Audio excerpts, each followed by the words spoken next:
Hello, this is Conrad Jules Braun from Regenerated at the Cross. The link to the following article answers the question, what is the gospel?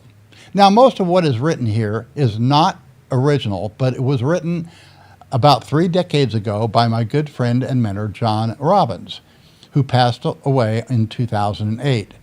The chief purpose of Regenerated at the Cross is to proclaim the gospel and expose the widespread errors of teachers on YouTube with counterfeit gospels. Now, our emphasis will be on the gospel because of the dearth of gospel message on social media and the plethora of counterfeit gospels being preached. The love of the gospel has all but disappeared in our time. English historian Edward Gibbon, author of The Decline and Fall of the Roman Empire, identified 5 marks of the Roman decaying culture. First, art became freakish and sensationalistic instead of creative and original. Second, a widening disparity between the very rich and the very poor. Third, an increased demand to live off the state. Fourth, concern with displaying affluence instead of building wealth. And 5, obsession with sex and the perversions of sex. All of these things I've demonstrated in my personal life. I've fully adapted to this culture.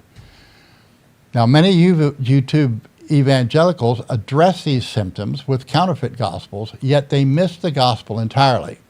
We are rapidly re-entering the dark ages because the light and clarity of the gospel has been lost. The purpose of Regeneration at the Cross is to focus and preach the everlasting saving gospel of what Christ did 2,000 years ago for all of his people within the visible churches through the exhortation of the whole counsel of God for the purpose to strengthen the invisible church or the elect within the visible churches in the end times. Christ himself prophesied in Matthew 24, "For then shall be great tribulation, such as was not since the beginning of the world to this time. No, nor ever shall be. And except those days should be shortened, there should no flesh be saved. But for the elect's sake, those days shall be shortened. Then if any man shall say unto you, Lo, here's Christ, or there, believe it not. For there shall arise false Christs and false prophets, and shall show great signs and wonders, insomuch that, if it were possible, they shall deceive the very elect."